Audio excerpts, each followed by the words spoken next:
Kita ini kan papasan di jalan, nggak ada janjian. Ya biasa aja papasan seperti yang lain-lain. Tapi kalau duet gimana Pak kira-kira? Ini masih perjalanan panjang.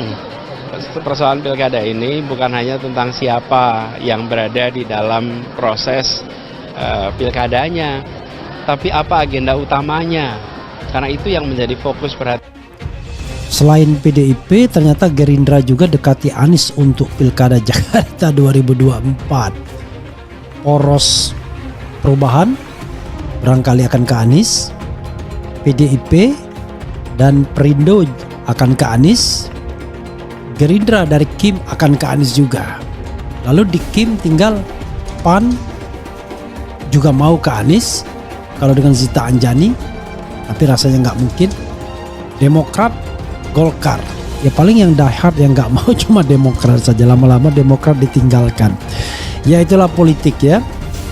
Pertanyaannya adalah apa keuntungan Prabowo seandainya Gerindra mencalonkan Anies Baswedan? Ada keuntungannya. Satu, dia akan menjinakkan Anies Baswedan untuk 2029. Kalaupun tidak jinak, misalnya Anies karena aspirasi publik tetap akan maju, maka dia sudah tahu dengan cara menang. Ya kalau disederhanakan ini apakah benar episode Cinta Lama Bersemi Kembali? Oke.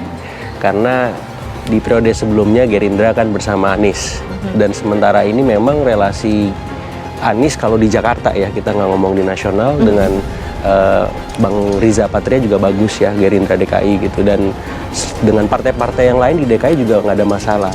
Terus ditopang dengan elektoral dia yang bagus, approval rating, elektabilitas gitu. Nah jadi ibarat kata ini pucuk dicinta ulam pun tiba gitu. Gerindra butuh sosok, Anies butuh kendaraan untuk DKI. Cocok ya, jadi masuk match gitu. Masuk barang ini kan. Bang Habib, ini pertemuan Anies dan Prabowo Subianto nampaknya kedua belah pihak semangat nih. Emang yang dituju apa sih Bang? Namun demikian ya, kalau saya melihat gaya Pak Prabowo selama ini, Pak Prabowo itu adalah orang yang tidak pernah anti terhadap siapapun. Ya, sesama anak bangsa, makanya kan beliau selalu mengatakan ingin mengimplementasi politik merangkul. Ya. Jadi kalau Pak Prabowo bertemu Pak Anies, yang notabene adalah mantan-mantan seteru beliau di Pilpres kemarin, menurut saya itu bukan hal yang aneh. Ya. Bukan hal yang aneh. Dan pertemuan-pertemuan politik itu kan bukan tidak mungkin juga bisa terjadi dadakan kan.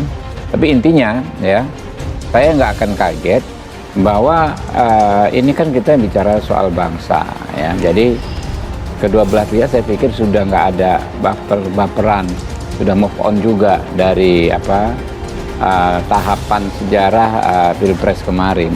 Kita ada di babak baru ya, dimana memang di negara demokrasi ini kan semua orang harus mau menjalin hubungan baik dengan pihak yang lain ya, karena tujuan besar kita kan sama saja, sama merah putihnya, sama satu frekuensi, ingin mensejahterakan rakyat ya. Kalau kontestasi sudah selesai ya kembali ke tujuan masing-masing kan, kita pengen negara ini lebih baik, rakyat lebih sejahtera, kurang lebih begitu. Sehingga kadang-kadang kita ini seolah-olah capek juga ya, kok ada pihak-pihak yang seolah memaknai tokoh A tidak mungkin bertemu tokoh B, partai A tidak mungkin bertemu partai B.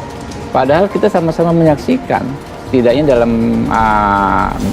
di era reformasi ini, bukan hanya Gerindra sebetulnya, partai politik yang menegaskan tidak ada lawan politik.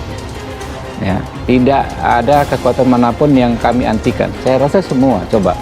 Kami dengan PDIP di PDI Perjuangan dahulu dikatakan tidak akan pernah ketemu. Ternyata di 2009 bertemu. Kami dengan misalnya PKS sebelum koalisi juga dikatakan jauh dalam konteks ideologi. Ternyata bisa bertemu. Ya. Kemudian juga Pak Prabowo dengan Pak Jokowi dikatakan tidak bisa bertemu. Ternyata bertemu dalam konteks politik. Ternyata selain PDIP, Gerindra juga melakukan komunikasi dengan Anies. Hal ini diakui Ketua Harian Partai Gerindra Sufmi Dasko Ahmad, orang yang paling kuat setelah Prabowo. Dasko mengatakan komunikasi tersebut merupakan hal yang biasa.